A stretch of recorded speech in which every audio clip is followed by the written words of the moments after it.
What if this trend? Okaeri-nasai.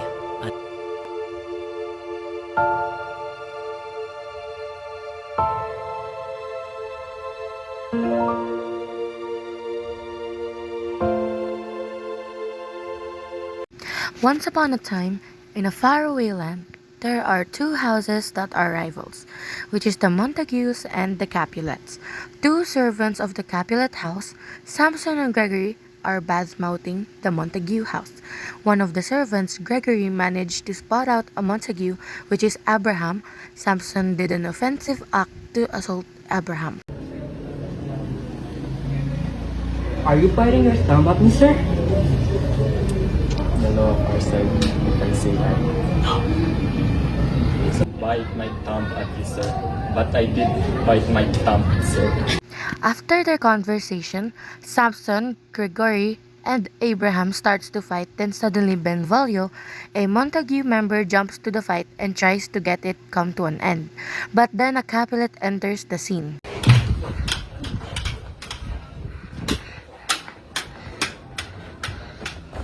Art thou thrown among these heartless sights?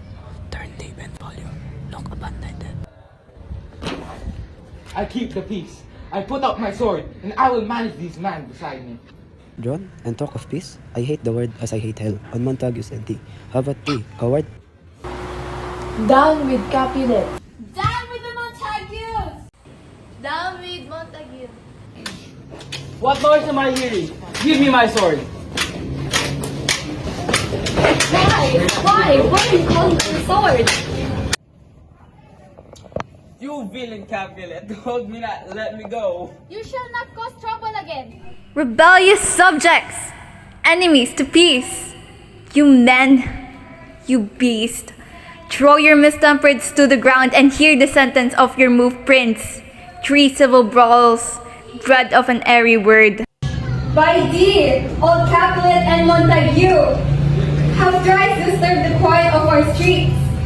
If ever you disturb our streets again, your life shall pay for the forfeit of the peace. The fight has ended after Princess Gallus threatening the Capulets and Montagues that if there is a disturbance to the peace, Princess Gallus will kill both houses. Princess Gallus and the Capulets left the scene. The Montagues are the only one left in the scene. Benvolio explained everything on how the fight started. Oh, where is Romeo? Saw you him today? Right glad I am he was not at this fray. Ah, Lady Montague, I have espied on Romeo in the west ward of the city. I have observed that my son Romeo. I've been weeping there many more. And only when the sun doth rise, he returned home to flee to the sunlight. See where he comes, and please step aside.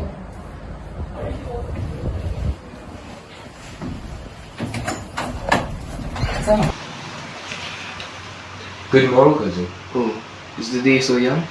Ay me, sad are sing long. What in lengthens Romeo's sadness? I have loved a person who cannot return my affections. Love is a flame, raised with fumes of sighs, a fire sparkling in lover's eyes. What else? A choking gall and a preserving sweet. In sadness, may I explain this love of yours? She will not be hit with Cupid's arrow. She has Dian's wit, and a strong proof, chastity, and well armed. In Romeo's eyes, may you please examine other beauties of the Roma? No, this is the way to call her exquisite. Then I will make it my mission to make Romeo see other beauties. In this scene, Lord Capulet is seen with Paris, a suitor of Juliet, and is asking permission to have Juliet's hand in marriage. My lord, what dost thou say of my entreaty to have thy daughter, Juliet's hand in wedlock? You are too young to get married. You need to get your heart first, and I will give you my consent and how the feast. Lord Capulet gives a letter to Peter and tells him to find the people in the list and invite them. Problem is, Peter cannot read. Peter sees Benvolio and Romeo for help on reading the list of people that are invited. As Romeo reads through the list, he finds out Peter is from the house of Capulets and he saw that Rosaline, the one that he is trying to move on from. Now I'll tell you without asking. My master is a great rich Capulet, and if we not be of the house of Montagues, I pray come and crush a cup of wine. Rest you merry. With all the beauties of Verona, she compared her face to all that I've shown, and I shall die think her as a swan to a crow. I'll go along, in no such strength to be shown, but to rejoice in every splendor of mine own. This scene starts of Peter and the other servants getting ready for the party. Romeo, Mercutio, Benvolio, and the other guests and maskers arrived. Juliet is talking with one of the guests, while Romeo looks around and sees Juliet and stares at her. Then Romeo said to himself, Oh, she teaches the torches to burn bright, beauty too rich for use, for earth too dear. Did my heart love till now?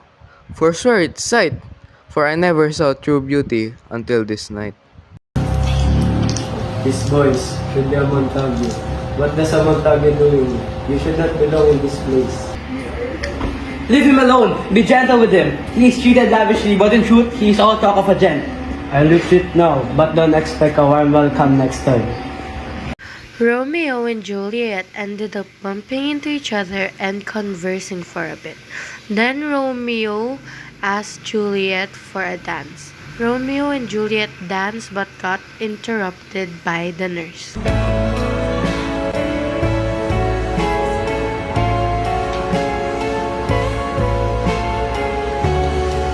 Madam, your mother hears a word with you.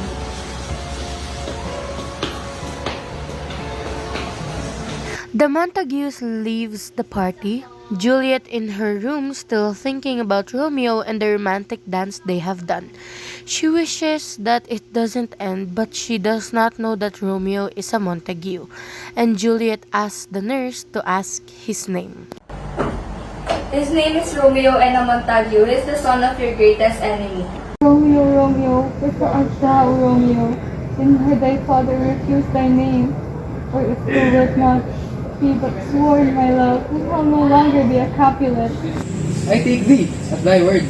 Call me but love, and I'll be newly baptized. Henceforth, I will never be Romeo. They do see thee, they will murder thee.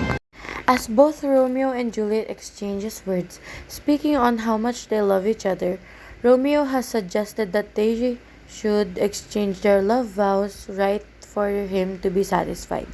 The nurse interrupts them and calls Juliet from afar, and Juliet leaves for a short while. Juliet then comes back and then gets called back again by the nurse, then officially leaves. Friar Lawrence picks up some herbs, then Romeo shows up. Good morning, Father. What so early tongue, so sweet, has saluted me? Did someone has a slumber last night with Rosalind? Oh, with Rosalind? No, Father. I've forgotten that name.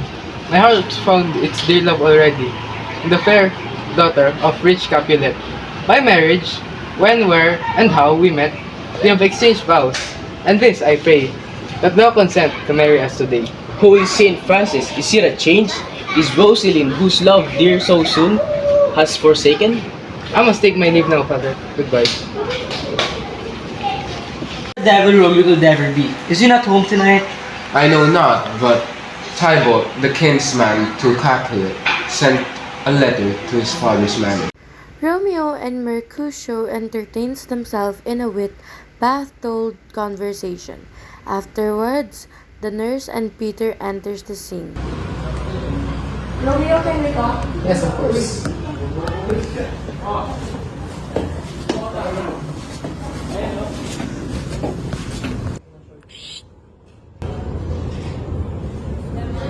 Peter devised for some means to come to Swift this afternoon, and there she shall be, at Friar Lawrence cell, to be served and married.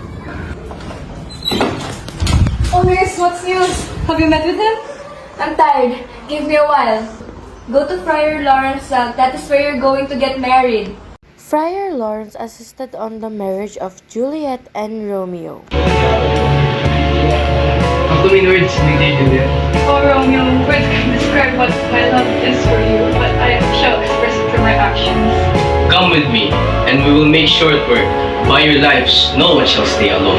Till Holy Church Incorporated, 2 in 1.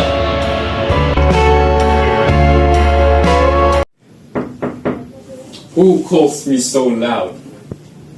Greetings. Come hither, man. I see that you are very poor. What do you seek?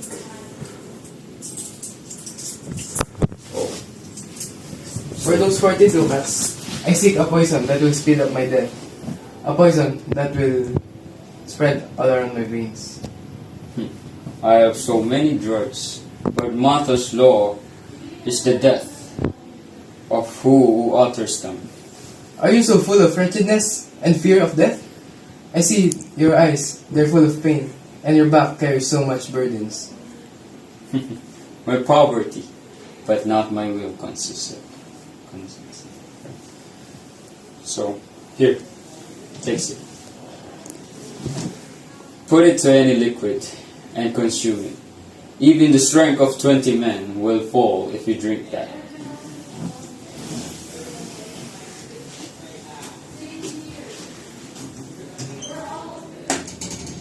Romeo drank the poison not knowing that Juliet isn't actually dead. Since Juliet woke up, she is in shock and said, Oh no, Juliet! Juliet!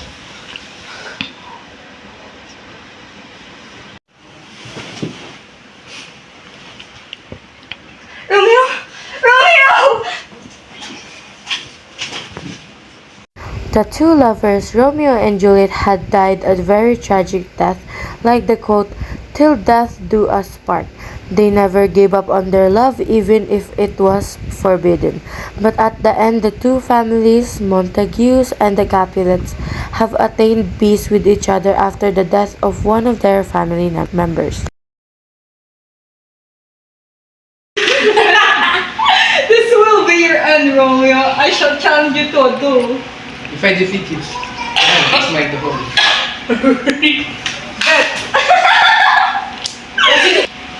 What are you gonna do? Oh! Oh, here's a roll. Teacher, number 2. I am planning to kill Romeo soon. I don't know when or where or how. I'm guessing we're going to kill him in this balcony and we're going to throw something very heavy at his head and he'll be dead. So I can be with Hamlet, my child. Fuck yeah. Oh, how about his lover's ass? I'm gonna beat up the Aphelia's ass and I will take Hamlet. Yeah, very good, very good. Nice idea. Okay, this will be the blueprint number 2. Okay, here we go.